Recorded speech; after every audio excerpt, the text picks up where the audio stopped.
like I say, man, always said it. It's not about the destination. It's all about the journey. Hello, en direct mardi soir à l'heure de l'apéro avec Monsieur Thibaut Barognan, tout juste rentré de sa victoire de dimanche. Salut Thibaut. Salut à tout le monde. Ça va, à quelques jours de partir dans le training camp Salomon dans les îles? Ouais, ça va bien. Petite session de ski ce matin pour récupérer et puis on s'en va après-demain aux Canaries pour une petite semaine avec les Salomon Boys and Girls. Ouais, Boys and Girls. Et non, j'allais faire une sale blague. Du ski, donc, c'est-à-dire que on peut encore skier du côté de chez toi en Haute-Savoie. Ouais, ça skie encore les stations un peu. Oui, de toute façon c'est plus haut que dans le Jura globalement, mais les stations comme le Clusaz, Plateau des Glières, on met à travailler la neige. On avait envie d'avoir ton retour puisque tu es quand même l'acteur central, on va dire avec 29 autres et tous les accompagnants et l'organisateur de ce trail donc, qui s'est déroulé dimanche. Histoire aussi d'avoir un petit peu d'air frais, d'avoir ton avis, ton retour et puis de questionner un peu la chose, mais plutôt pour t'écouter, quoi. Donc, vous avez couru une quinzaine de personnes, hommes sur le 31, 6 féminines sur le 31 et quasiment une dizaine ou une douzaine en cumulé, je dirais, hommes et femmes sur le 16 km. La première question immédiate, c'est qu'est-ce que ça fait de raccrocher un dossard en dehors de tout le reste? Ouais, c'était cool.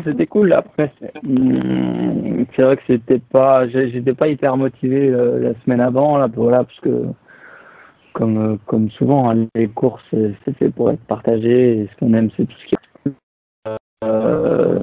mais non, c'était chouette, et sportivement parlant, c'était un beau combat, il y avait une belle densité quand même, nous, chez les gars, donc c'était intéressant. Justement, pour parler du niveau, donc on était sur 30 coureurs élites, professionnels, ou du moins ayant un statut de professionnel ou assimilé. Combat quand même relevé, puisque c'est parti super vite. Le groupe Eto que vous formiez avec, notamment avec Kevin Vermeulen, il n'y a pas trop eu de changement, mais Kevin à la fin nous a dit je suis sec. Kevin qui termine 3e. Ouais, la bagarre a été rude, ça a été intense, comme si on était, je dirais, un mois après une reprise de course et qu'on avait déjà couru, ou comme si, on lâchait les chevaux directement. Non, c'est sûr que c'était bien intense. Il y avait un niveau qu'on peut retrouver sur des courses nationales, hein, comme un championnat de France par exemple. C'était quasiment le niveau qu'on y retrouve. C'était hyper serré, donc c'est là aussi où on voit que tout le monde avait bien préparé la chose, et que même si on était en début de saison, que personne n'avait couru, finalement on était tous un peu au même niveau, donc c'était intéressant. Et puis hyper serré dans la course, il fallait quand même bien gérer son truc. C'était un peu à l'image d'une course cycliste dimanche. Ça partait, ça revenait, ça repartait, il fallait quand même être dans le bon coup. Et puis bien gérer sa course, mais la chaleur aussi qui était quand même présente. C'était les premières chaleurs, donc c'était un facteur à gérer en plus. Donc non, une fois c'est sûr que 15 sur la ligne de départ, ça fait un peu bizarre, mais une fois qu'on était parti, finalement, on oublie qu'on était que 15. Mais comme c'était ultra serré, ultra dense, ultra nerveux, ça fait une belle course. Le parcours avait l'air super sympa, hormis le cadre assez cinématographique, ça avait l'air moyennement technique. Toutes les images vidéo qu'on a vues, c'était relativement roulant, mais il fallait pas se faire piéger, notamment par les allures, et bien regarder où on posait les pieds. T'as trouvé ça comment, toi, au niveau de la difficulté de l'épreuve en elle-même, au-delà de l'intensité? Ouais, c'était déjà le cadre était vraiment splendide. Je connaissais pas du tout la cité, et ça vaut le coup d'aller voir sur la course ou en tant que juste en tourisme comme ça. C'était vraiment chouette. Et les sentiers, c'était pas ultra technique, mais c'était essentiellement du petit single avec quelques relances, mais hyper varié en fait, mais hyper joueur, beaucoup de relances, beaucoup de virages. Mais après, c'est sûr que ça courait quasiment partout. Et la dernière bosse était quand même bien raide, mais... Donc sélection de uniquement 30 athlètes élites. On en a beaucoup parlé. A priori, la communauté s'est pas trop excité ou a pas encore trop réagi. Bon, il y a eu des réactions qu'on comprend de la part des gens qui pouvaient pas y aller. Que dire par rapport à ça? La majorité vous traite de privilégiés. Les observateurs se demandent pourquoi l'organisateur a organisé la course. Est-ce que c'était du jusqu'au boutisme ou est-ce qu'il y avait une autre motivation? Puisque quand on discute avec l'organisateur, je crois que jamais on n'aura pu être aussi respectueux du protocole et d'avoir travaillé sur quelque chose qui respectait à la lettre, notamment ce qui avait conduit à l'annulation du Ventoux. On a vraiment le sentiment que voilà, les contraintes ont été telles que n'importe qui aurait pu dire c'est pas possible, on jette l'éponge.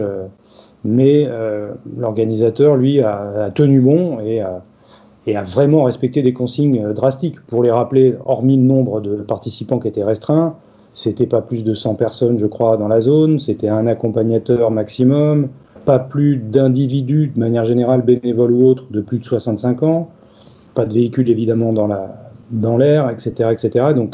Donc, vraiment une impression de ok, on vous laisse courir, mais ça peut déraper à tout moment. Et en plus de ça, pas de communication, puisqu'on sentait que, jusqu'au 27 en tout cas, les consignes pouvaient changer du jour au lendemain et ça pouvait être annulé. Quel est, toi, ton retour là-dessus? Est-ce que, quelque part, tu comprends la motivation de l'organisateur? Déjà, première question. Guilhem, c'est un passionné et il fait beaucoup pour le trail, et avec l'école de trail, aussi avec les jeunes. Et je le comprends, l'année dernière, il avait dû annuler et cette année, il voulait vraiment que cette première édition se fasse. Je pense qu'il a proposé des protocoles de plus en plus stricts et puis pour finir avec un nombre vraiment très très restreint de coureurs. Et non, on est tous contents d'avoir couru là-bas. C'est sûr que sur le coup, on est un peu privilégié. Voilà, fallait faire une sélection de 30 coureurs et on a privilégié les athlètes élites. Après, voilà, c'est une course comme ça qui se fait. Il n'y a pas de circuit qui va s'organiser pour les élites. C'est vraiment, voilà, c'est une petite lueur d'espoir pour la suite. Et vu la densité qu'on était dans le cadre où on était, il y avait très très peu de risques d'avoir des contacts. Donc ça s'est très bien passé sur ce plan-là. Il y avait très très peu de spectateurs, un ou deux sur les chemins, voilà, des gens qui avaient entendu parler, mais faut qu'on soit tous solidaires et puis voilà, c'est encore une fois, ça peut être le redémarrage de quelque chose pour la suite. Montrer aux autorités que voilà, les événements outdoor, il y a peu de risques, quand il y a de la place, il n'y a pas de problème. Et si les gens respectent encore une fois les mesures barrières, il n'y a aucun problème à mon avis pour organiser des événements de plus en plus grands. Après, c'est sûr que c'est pas des courses dont on rêve de faire tous les week-ends, hein, faut pas rêver. Quand on se fait un peu taper dessus sur les réseaux, nous on n'y est pour rien déjà. Et puis c'est pas ce qui va nous faire rêver. Nous, ce qu'on veut, c'est qu'il y ait du monde au bord du chemin, qu'il y ait du monde au départ, qu'il y ait plein de gens, qu'on partage tout ça avec tout le monde. Donc voilà, encore une fois, c'était un one shot. Et puis j'espère que les événements tests vont arriver avec le CESO, que ça va bouger un peu plus. En tout cas pour le monde de l'outdoor. C'est quasiment une performance vraiment qu'a réalisé Guilhem Prax. Il nous expliquait le protocole en question, c'était presque déjà un défi en lui-même, quoi, de dire ok, non mais vous voulez qu'on fasse ça, on va vraiment prendre le truc à la lettre près et aller jusqu'au bout. Après, la question logique, c'est est-ce qu'il y a quelque part une part de culpabilité? Vous accuse d'être des privilégiés. Est-ce qu'à un moment, il y a une réflexion qui se fait en vous, athlète, à se dire est-ce que c'est vraiment le bon moment pour que j'y aille? Ou est-ce que ce format fait que soit je considère les choses en me disant bon, après tout, c'est qu'une course, mais c'est vrai qu'on polémique beaucoup alors que c'est peut-être qu'un épiphénomène, mais est-ce qu'il y a eu de la gamberge un petit peu avant à se dire est-ce que c'est vraiment légitime d'y aller? Non, sur ce point-là, non, c'était plus le fait qu'il n'y ait pas beaucoup de coureurs finalement, puis que ça fasse un plateau. J'avais peur que tout le monde se désiste un peu au dernier moment et puis qu'on se retrouve à 3-4. Enfin, là, ça aurait été un peu moins cool. Et puis le peur que ce soit annulé aussi, tout prévoir et puis que ce soit annulé au dernier moment, c'est sûr que c'est un frein aussi. Mais sur le fait d'aller courir, non, j'ai aucune sensation, aucun sentiment de culpabilité. Et les critères, ils étaient écrits. Hein. De toute façon, les compétitions qui peuvent se faire, c'est les sportifs de haut niveau inscrits sur liste et c'est comme ça pour tout plein de sports. et on était soumis aux contraintes de la FFA pour y participer. Donc, il y en a qui disaient pourquoi pas piocher 15 athlètes au sort dans toute la France. Non, parce qu'en fait, il y a une loi et pour l'instant, on est soumis à cette loi. Et... Vous n'êtes pas senti embarqué dans un truc à un moment à dire oh là là, qu'est-ce que je fous là quoi. Non, le plan était simple et clair dès le départ. Je pense que les filles ont ressenti un peu les choses différemment parce qu'elles devaient être 16 au départ et elles étaient plus que 5. Donc, c'est sûr que si on avait été que 5 au départ, ça aurait été un peu frustrant, je pense. Tu fais tout le monde voyage. C'était, le contrat, il était clair. Si on disait oui à la course, on y allait, quoi. Moi, la veille, je devais être dans le Nord. J'étais à Calais le samedi. Le samedi soir, j'étais à Millau et le dimanche, je courais, quoi. Et même s'il y avait rien à gagner, c'est à nos frais. On n'a pas eu de cadeau de finisher, rien. On entend beaucoup parler du pognon sur les réseaux, mais vous n'avez pas eu de t-shirt de finisher. On est venu, on n'a pas eu de cadeau, on n'a pas eu de ravito, on est venu à nos frais, on est reparti à nos frais, et voilà, on est content d'avoir couru, on est content de s'être revu, de s'être confronté, et puis content d'avoir donné un peu d'espoir au trail aussi. Du coup, il n'y a aucun héros qui sort de ça. Il n'y a pas d'organisateur héroïque, il n'y a pas de coureurs héroïques qui ont bravé le Covid ou qui s'en sortent plus haut que d'autres. Par contre, est-ce que tu penses que ça ressemblait un petit peu à une sorte d'expérimentation du style on va en mettre 15 ou 30 ensemble, on va secouer et puis on va voir ce qui sort à la fin. Mais à ce point-là, quand même, ça me paraît, ils auraient peut-être réuni 100 ou 200 personnes, j'en sais rien. Alors, on a pensé un moment, en ayant la crainte de voir la course annulée, je me suis dit, c'est parce qu'ils veulent faire un exemple, quoi. Ils veulent dire non, il ne faut pas le faire. Mais ça a eu lieu. Est-ce que tu penses que ça va changer les choses ou que ça peut changer les choses maintenant, toi ? Est-ce qu'il va en rester quelque chose de ça, à ton avis ? On espère, en tout cas. On espère qu'il en restera quelque chose, même si je pense comme toi que ce n'était pas une expérimentation, parce que déjà, on n'a pas vu vraiment d'officiels sur place ou d'élus. On n'était pas fliqués, entre guillemets. Et puis, j'espère que ça peut servir pour la suite, quoi. Après, on sait pas ce que ça va donner, hein.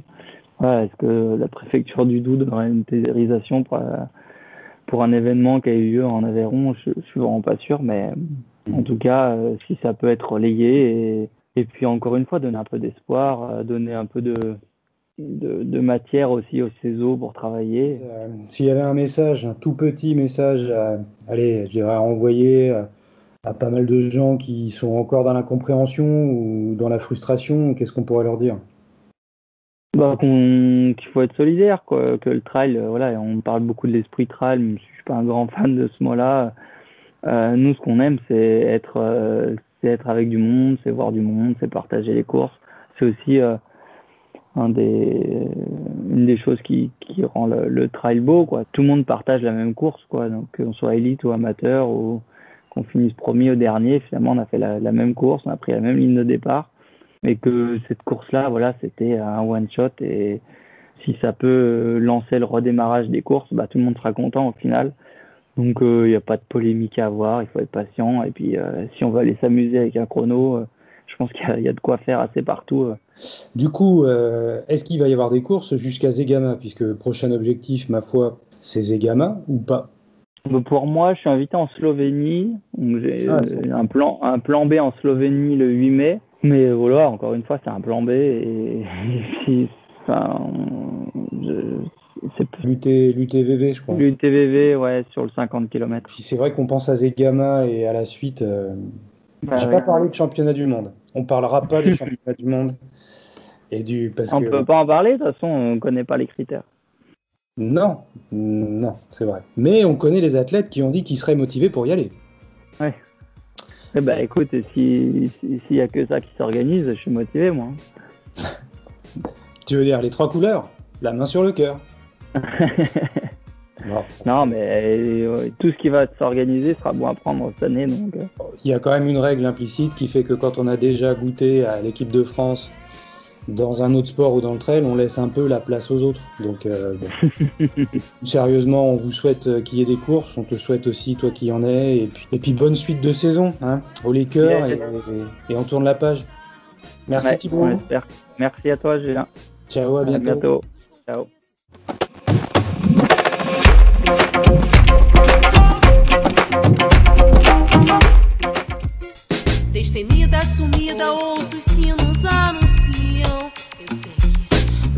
a verdade aparece, correndo contra o tempo, esquece. Sem enfrentar, curar, padece, rolando escombros, carrega nos ombros o que não te serve, o que não nos serve.